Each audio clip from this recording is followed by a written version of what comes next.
When we think of the 1950s, one of the things we can think of is prosperity, economic prosperity. Why do we think of the 1950s this way? It's because some of the changes that take place in the decade in terms of the U.S. economy. One big change that happens is Americans shift from being savers to being spenders. Remember, throughout the 1930s, they're not spending a lot because they don't have a lot. And throughout World War II, they're not spending a lot because there aren't a lot of consumer goods to be purchased. They saved during the Great Depression, whatever pennies they had. They saved during World War II and bought things like war bonds. Afterwards, they're ready to spend. So we see a post-war shift, and so much so that there's an increase in production that by 1955, the United States is making almost half of the world's physical goods for purchase. Why so much spending in America, stimulating that production in American businesses? That post-war prosperity comes from a change in real income. When economists talk about real income, when historians talk about real income, what they're talking about is the dollars that people have after you adjust for inflation. In other words, how much can you really buy with your money? Just looking at a dollar amount and comparing a dollar amount from the 1950s to, say, the 1920s isn't entirely accurate, because a dollar bought a whole lot more in the 1920s than it did in the 1950s, because the dollar was worth more in the 1920s. Because of inflation, we need to adjust for inflation. But even after we adjust for inflation, real income had doubled what families could buy as compared to the 1920s. A 1950s family had almost double the amount of money to spend on the stuff that they wanted and needed than a family in the 1920s. Where do they spend it? Well, they spend it in emerging shopping centers, because they offered things like parking and air conditioning. Compare a shopping center to, say, downtown Delaware, where it's hard to find a parking spot. And if you want to go buy something different, you've got to go to a different store and step out into the harsh elements. These new shopping centers are very popular with American consumers. They're also spending as a result of advertising. Now, this starts in the 1920s, but by 1955, it's an $8 billion a year industry. In other words, American businesses are spending $50 for every man, woman, child, and baby in America to convince them to buy their products. $50 a person. They're also spending money they don't have through credit.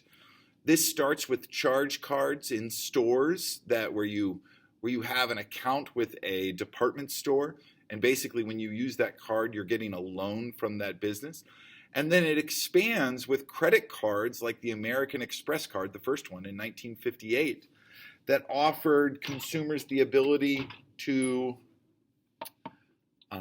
purchase things, goods or services, in a variety of restaurants and stores and hotels with money that they did not have at that time, money that they would have to pay back over time.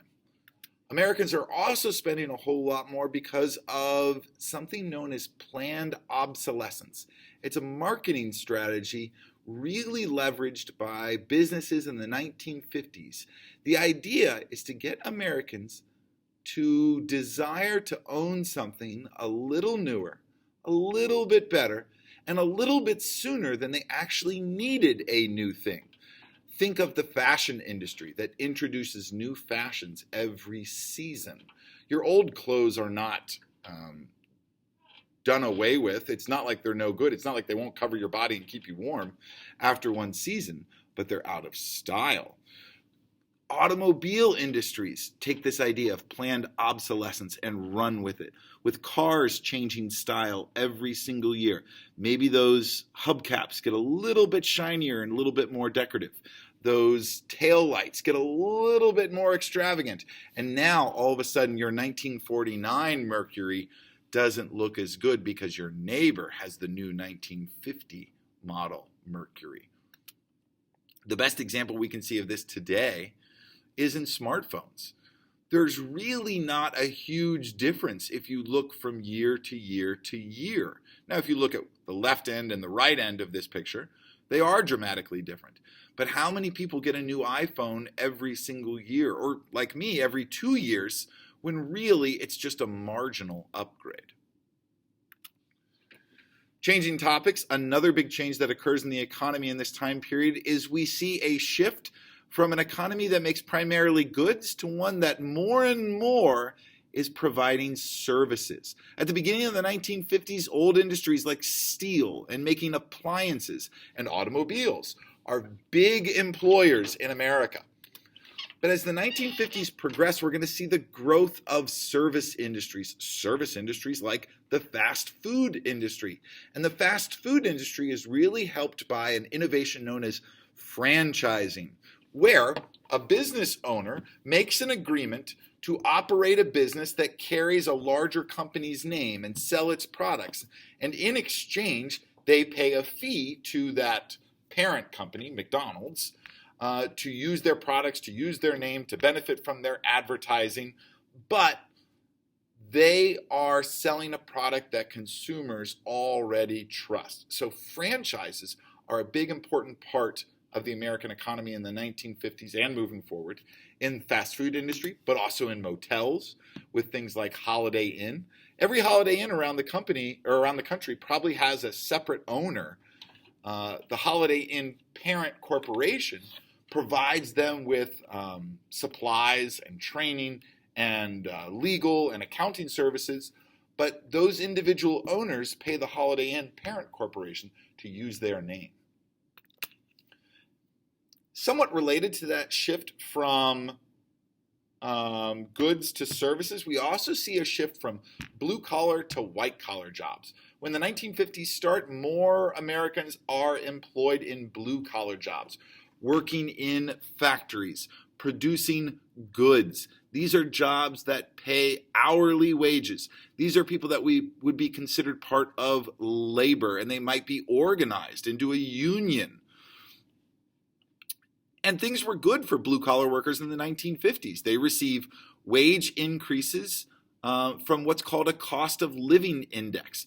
This starts with General Motors and the United Auto Workers Union agreeing to a contract that would raise workers' wages every year based on inflation. That way, what workers could buy would keep up with the value of money. And a lot of other unions adopt this cost of living index increase and use it in their contracts, which is very helpful to blue-collar workers in a variety of industries. In the 1950s, blue-collar workers become the American middle class. Things are so good for them. And they begin to consume more like traditional professionals in terms of their purchasing and what they're buying. But by the end of the 1950s, the number of white-collar workers exceeds the number of blue-collar workers. So these white-collar workers are jobs typically you'd think of in an office building. They're typically done at a desk. They're not doing physical labor, they're doing mental labor. They're normally paid a professional salary, not necessarily based on hourly work. One big reason for the prosperity is federal spending in the 1950s. Part of this has to do with the president for most of the 1950s, Dwight D. Eisenhower, who called his domestic program modern republicanism. It's a realist approach. He's not going to try to tear down the aspects of the New Deal and that modern welfare state that emerged in the 1930s because many of them have become very popular. In fact, Eisenhower, a Republican who wanted to try to balance the budget and not have the American government spend more than it brings in taxes, Eisenhower extends Social Security. During the 1950s, Social Security becomes available to more Americans than when it was originally introduced. The minimum wage is increased by the federal government during Eisenhower's time in office. And the federal government spends money on building more public housing. So Eisenhower's approach to modern republicanism acknowledges that many of the policies, practices, and ideas brought about through the New Deal are here to stay. One of the biggest aspects of federal spending is that global arms race that continues into the 1950s. Remember, World War II ends, that was a lot of federal spending, but very quickly the United States is involved in the Cold War, and that's an arms race with the Soviet Union, and there's spending involved in the Korean War. So defense spending throughout the 1950s remains the largest stimulant to the economy. Somewhat related to that defense spending is the Highway Act of 1956, when President Eisenhower was General Eisenhower, and he was in Europe after World War II in occupied Germany. He noticed how easily and how quickly he could move troops and soldiers and vehicles around Germany because of the sophisticated Autobahn highway system in Germany. And that inspired him to get the government to work on an interstate highway system that could be used in the case of an invasion by the Soviet Union to move American troops, that could be used as emergency landing strips for American airplanes.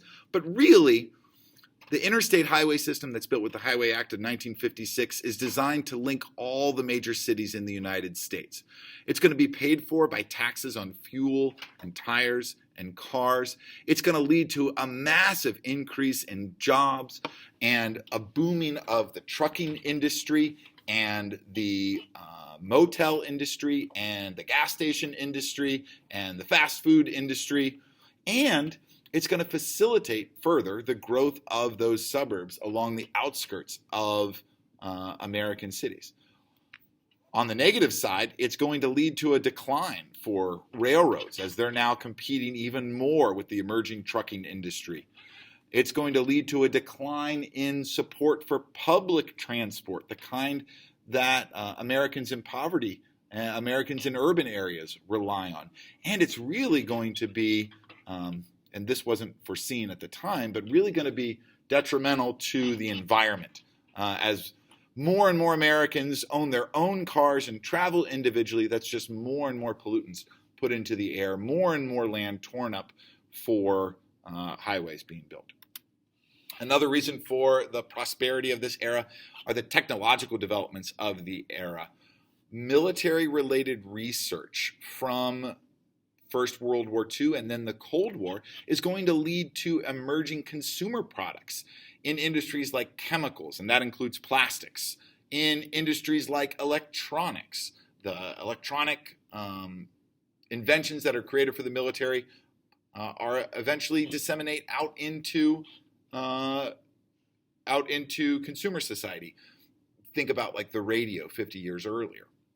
And airplanes. During the 1950s, the aircraft industry is going to become the nation's largest single employer. More people are working in the aircraft industry than any other industry.